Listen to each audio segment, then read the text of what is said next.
Assalamualaikum warahmatullahi wabarakatuh. Saya Fauzia Trozi dengan NIM 11916200078 dari Prodi Pendidikan Kimia 5C, mata kuliah Biokimia dengan dosen pengampu Ibu Dr. Haja Siti Sudanisi MSI. Kali ini akan melakukan praktikum mengenai uji identifikasi lemak, yang dimana tujuannya ialah mengidentifikasi ketidakjenuhan lemak dilihat dari perubahan warna pada sampel setelah diteteskan larutan iodin. Yuk kita simak praktikum berikut. Nah, di sini saya menggunakan betadin sebagai uji kandungannya, di mana dalam betadin ini terkandung larutan I2.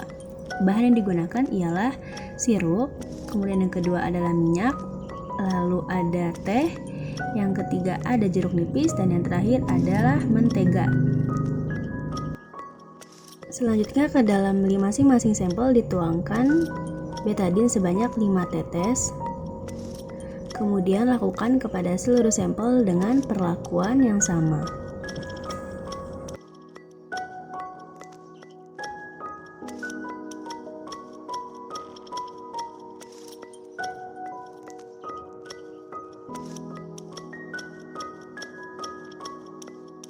Kemudian jika sudah dituangkan, antara wadah yang berisi sampel tadi kita aduk-aduk atau dengan digoyangkan pelan seperti ini supaya kita dapat dengan mudah mengidentifikasi perubahan warna yang terjadi antara sampel dengan campuran larutan betadin yang sudah ditambahkan tadi.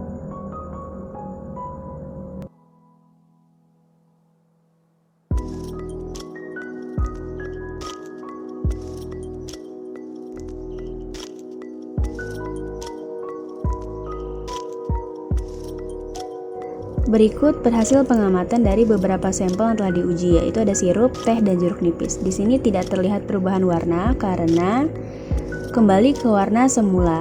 Ini diakibatkan oleh asam lemak tak jenuh mereduksi larutan iodin, sehingga ketiga sampel berikut positif mengandung ketidakjenuhan lemak. Berbeda halnya dengan dua sampel berikut, yaitu mentega dan minyak, di mana perubahan warnanya tidak kembali ke seperti semula sehingga dapat terlihat secara signifikan. Artinya dalam kedua sampel ini negatif mengandung ketidakjenuhan lemak. Nah, itu dia uji praktikum mengidentifikasi ketidakjenuhan lemak yang dapat dilakukan. Dapat kita simpulkan bahwasanya ketiga sampel yang tidak mengalami perubahan warna atau kembali ke warna semula artinya positif mengandung ketidakjenuhan lemak karena kandungan asam lemak tak jenuhnya mereduksi larutan iodin sehingga warnanya kembali ke warna semula.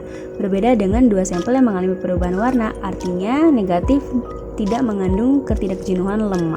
Lalu untuk uji praktikum lemak yang kedua di sini bertujuan untuk mengidentifikasi bahan pangan yang mengandung lemak dengan menggunakan HVS putih bersih sebagai media pembantu dalam uji lemak berikut. Nah, di sini terdapat HVS yang sudah ditulisi nama-nama sampel supaya nanti dapat memudahkan kita untuk membedakan. Lalu, di sini bahan-bahan yang digunakan ialah kurma yang telah dihaluskan, kemudian ada jeruk nipis, lalu ada minyak, kemudian ada nasi, dan yang terakhir ada mentega.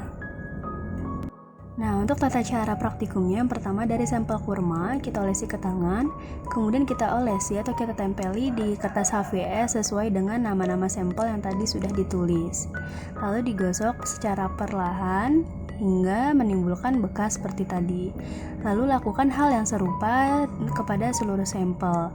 Namun perlu diperhatikan, di sini kita perlu menggunakan jari yang berbeda dalam mengolesi atau menempeli ke dalam sampel dengan kertas HVS tadi. Gunanya agar tidak terkontaminasi antara zat yang akan kita uji.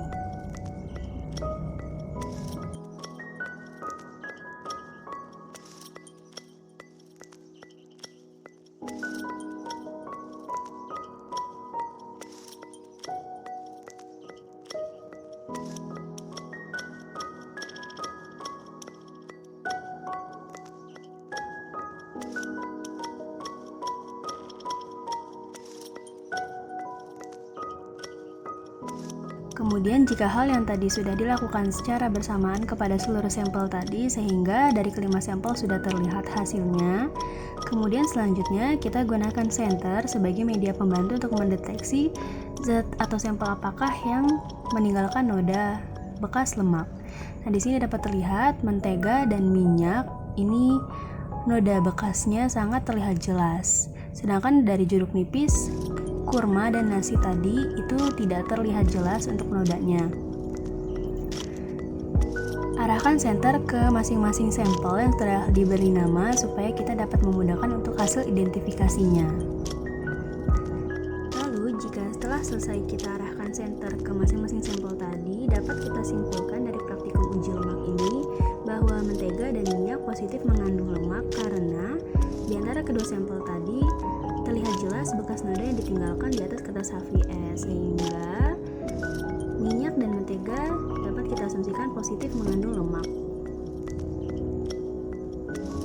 Praktikum sederhana berikut dapat dilakukan di rumah sehingga teman-teman tetap bisa produktif selama masa pandemi. Sekian praktikum dari aku, kurang lebihnya mohon maaf. Wassalamualaikum warahmatullahi wabarakatuh.